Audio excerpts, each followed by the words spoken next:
فرمایا گیا کہ نکاح میری سنت ہے، جو کوئی میری سنت سے اعراض کرے گا وہ مجھ میں سے نہیں۔ حالانکہ نبی صلی اللہ علیہ وسلم کی کئی سنتیں ہیں، لیکن صرف نکاح کے سلسلے میں آپ نے فرمایا کہ نکاح میری سنت ہے، جو کوئی میری اس سنت سے اعراض کرے گا وہ مجھ میں سے نہیں ہے۔ کیوں کہ جتنے مذاہب عالم پائے جاتے ہیں ان کے اندر عورت سے دور رہنا، سنیاس لے لینا، روحانیت اختیار کر لینا اور نن بن جانا، فادر بن جانا، جوگی بن جانا، یوگی بن جانا، مودی بن جانا، یہ عام طور پر پایا جاتا ہے۔ اور جب تک کوئی آدمی شادی نہیں کرتا، سنیاس نہیں لے لیتا، اس وقت تک وہ روحانی ارتقاء کے مناظر کو طے نہیں کر سکتا۔ اس لیے فرمایا کہ نکاح میری سنت ہے، جو کوئی میری اس سنت سے اعراض کرے گا وہ مجھ میں سے نہیں ہے۔ معلوم نہیں کہ مسلمانوں میں بھی دبے پاؤں یہ خیال کہاں سے آ گیا کہ ایک صاحب ہے مسجد میں بیٹھے ہوئے ہیں، اللہ اللہ کہہ رہے، نہ بیوی ہے نہ بچے ہیں، کوئی چائے پلایا پی لیے، کوئی کھانا کھلایا کھا لیے، اور لوگ باہر کہہ رہے ہیں کہ بڑے پہنچے ہوئے آدمی ہیں۔ تو حدیث کا یہ ٹکڑا یہ کہتا ہے کہ وہ پہنچے ہوئے کسی اور کے پاس ہوں تو ہوں، لیکن شریعت محمدی صلی اللہ علیہ وسلم میں پہنچے ہوئے نہیں ہو سکتے، اس لیے کہ نکاح میری سنت ہے، جو کوئی میری اس سنت سے اعراض کرے گا وہ مجھ میں سے نہیں ہے۔ تو اس لیے یہ بہت ہی مقدس قسم کا یہ محفل ہے، یہ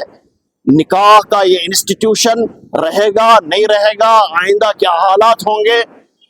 ملک جو حالات کروٹ لے رہا ہے اس وقت قاضی صاحب کی نگرانی میں اور سابقہ صدر صاحب کی نگرانی میں، کیا ہم ایسا نکاح کا انعقاد آئندہ کر سکیں گے؟ حالات بہت خراب ہیں۔ اس لیے اس انسٹیٹیوشن کو، نکاح کے اس انسٹیٹیوشن کو تباہ مت کیجیے، اپنے خواہشات، اپنے نامعقول قسم کے رسم و رواجات سے اس کو دبا مت دیجیے اور اس کی زنجیریں پہن کر آپ جاہلیت کی طرف مت جائیے۔ اس کو بچانے کی اور اس کو آسان سے آسان بنانے کی آپ کوشش کیجیے۔ میں مبارکباد دیتا ہوں ہمارے عبد المقیت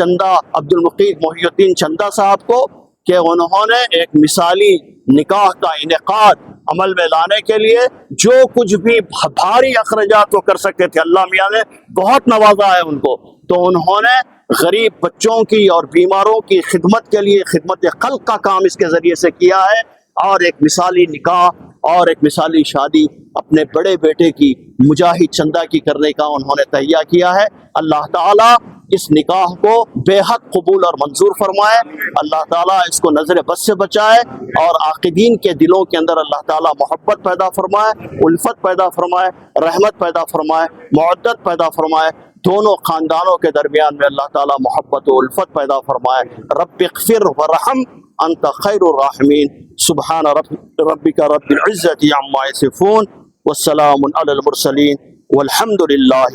رب العالمین۔ ملت اسلامیہ کو میں ایک ہی پیغام دینا چاہتا ہوں، نکاح کو آسان کرو تاکہ زنا مشکل ہو جائے۔ اور آج باغ اما کی شاہی مسجد میں ہماری ہی پارٹی کے ایک سینئر قائد مقیت چندہ کے فرزند کی شادی میں آنے کے بعد یہ سادگی سے شادی دیکھ کر بے حد خوشی اور مسرت ہو رہی ہے۔ الحمدللہ یہ ایک مثالی شادی ہو چکی ہے، اور ملت اسلامیہ کے نوجوانوں کو چاہیے کہ وہ جو ہے شریعت محمدی صلی اللہ علیہ وسلم پر نکاح کرنے کے لیے آمادہ ہو جائیں، تاکہ آج ہم بن بیا لاکھوں جو مسلم لڑکیاں گھروں میں بیٹھی ہوئی ہیں ان کے والدین کو آسانی ہو سکے، اور یہ جو گھوڑے جوڑے کی اور جو ہے جہیز کی جو لعنت ہے وہ آج ہمارے ملت اسلامیہ میں ناسور اور کینسر کی شکل بن چکی ہے۔ جیسا صحابہ کرام کا نکاح ہوتا تھا ویسا نکاح کرنا ہے۔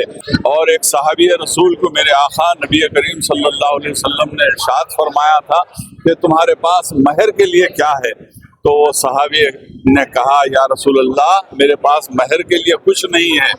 تو میرے آقا نبی کریم صلی اللہ علیہ وسلم نے ارشاد فرمایا کہ تمہیں قرآن یاد ہے؟ تو انہوں نے کہا یا رسول اللہ میں حافظ قرآن ہوں۔ تو میرے آقا نبی کریم صلی اللہ علیہ وسلم نے کہا کہ